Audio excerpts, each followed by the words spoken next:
No harm will come to you.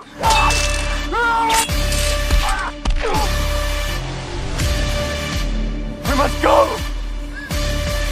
It's Krampus! The Yule beast!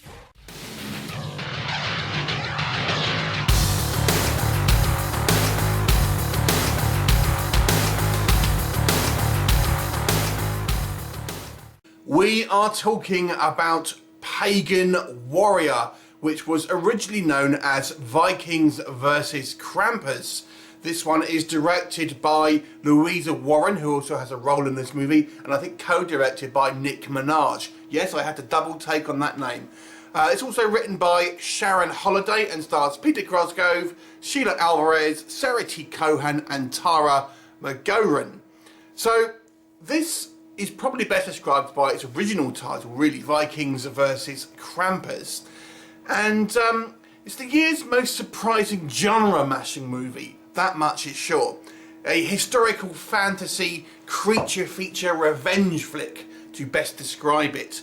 So what is the plot? So it focuses on this group of kind of Saxon noble people who are living in the UK who are attacked by a group of Vikings, and they are ousted from their home, and some of their members, including the king's daughter, are captured, and the king, who is gravely wounded, is kind of healed by these kind of two kind of like pagan women in the woods, one of which is played by director Louisa Warren. And to get revenge on these kind of Vikings, they summon forth the demon known as Krampus. In case you don't know, Krampus is actually the anti-Santa Claus, if you like, I believe from German mythology. So yeah, he's kind of tasked to put these Vikings on the naughty list and take back the castle and the kind of obviously the lands, but obviously this potentially may come with a price. So let's talk about what works with Pagan Warrior, aka Vikings versus Krampus.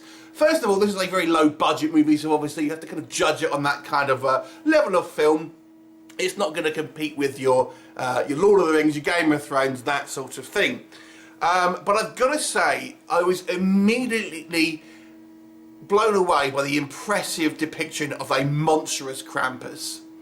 And it's kind of a blend of European mythologies. So obviously it's set in the UK. You kind of got the Norsemen, obviously the Vikings, and you kind of got the Krampus, which I think is, like I said, a German kind of mythology. So it's an intriguing idea for a kind of fantasy medieval horror movie. Now there's a prologue. You'll see kind of Krampus pretty early on in the movie, and there's actually a great callback to the prologue later on in the movie. Fantastic practical effects work on Krampus, with the exception of his hands, I will say. His hands could have done with a bit being clawed up. It's like regular human hands. But outside of that, the Krampus creature himself is certainly one of the most impressive I've seen on film. Peter Cosgrove, who plays the Saxon King, I thought shines as the aforementioned Saxon King. I've seen him in a few other kind of lower budget indie movies, and he did a good job here. I felt. There's some great location shooting. They've made use of this obviously a real kind of castle, and kind of had good use of that, I feel, to kind of give it certainly maybe a grander feel to maybe it would have had without that. And it's an original concept for a story that you never thought you'd see, I've got to say. So you never thought you'd see something along the lines of this. And there's also, I've got to say, there's some fantastic photography here and some really kind of beautiful and artistic shots. So what doesn't work? First of all, we're going to come up with a little nitpick. This may well change. I saw a pre-release screener of this, and this is an easy fix if they decide to do it. But they said there's like a kind of a text thing at the beginning of the movie, and it said it's set in 1812. Now, the last time the Vikings invaded the UK was in 1066, so this is 800 years discrepancy here. It might only be a small thing, but I would suggest that the history buffs who watch this may be somewhat kind of irritated. But obviously it's a fantasy film, really. It's not a historical film, but nonetheless, I felt the way too modern kind of time setting was a little weird. And the cast is somewhat contemporary as well. I mean, that's less of a critique, really, more of an observation. But any real criticisms here, that is really just a nitpick. So my real criticisms of this one, so a low budget films, the acting is going to be variable. I mentioned kind of Peter Cosgrove, who I enjoyed as the kind of the Saxon King. Conversely, the Viking King, I would say, is horribly overacted, to the point where it's kind of pantomime villain levels of acting, to be honest. We've mentioned the kind of the time in regards to when this is taking place, but I would say there's another issue with time here. Now, this is mostly shot during, in fact, nearly all shot in the day, I believe, and I think it would have been benefited from having some night shoots to certainly kind of to make Krampus kind of seem a little more scary, because when we see him, and he looks impressive, but he's always seen in bright daylight, and it kind of takes away from a little bit of the kind of the horror element of it. Maybe it works better as a fantasy film in that regard, but for a horror element, it takes away because we're seeing him in full daylight. And on the same subject, because it's mentioned that he is a Yule time, you know, he's can be summoned on this particular day, i.e., you know, in winter. But it doesn't look like winter. It looks like it's the middle of summer.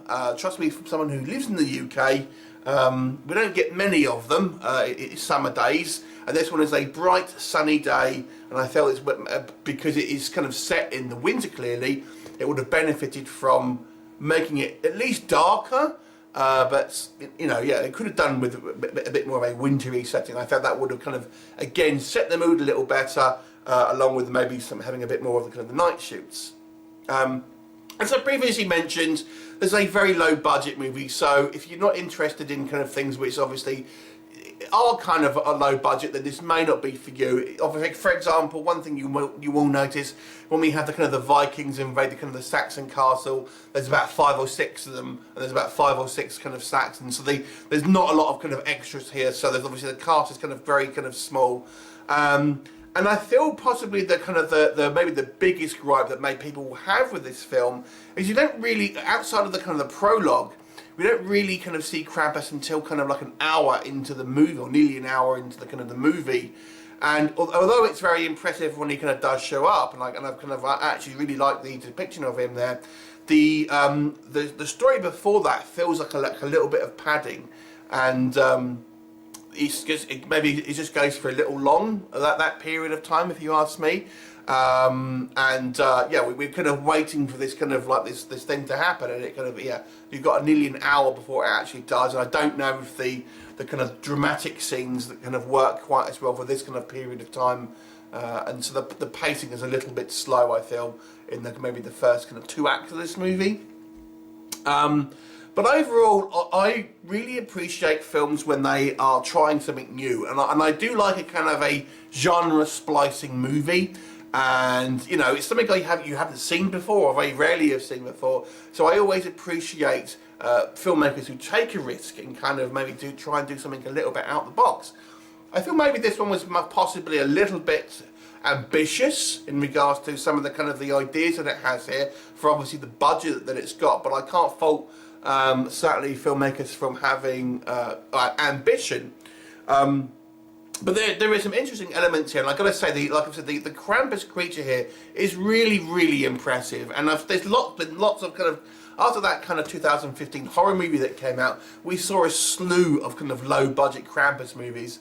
And this one, along with, I think, A Christmas Story, which also has a Krampus segment in it, are the best Krampuses I've seen on screen. They really are. I mean, there are, like I said, the hands maybe could have done with a little bit of kind of like prosthetic work, and sometimes the kind of his horns kind of look like they're slipping out of place, but for the most part, the Krampus here is a truly impressive creation, and is very menacing on screen. So I really, really enjoyed seeing something with him in it, and he makes for quite the intriguing villain, I've got to say.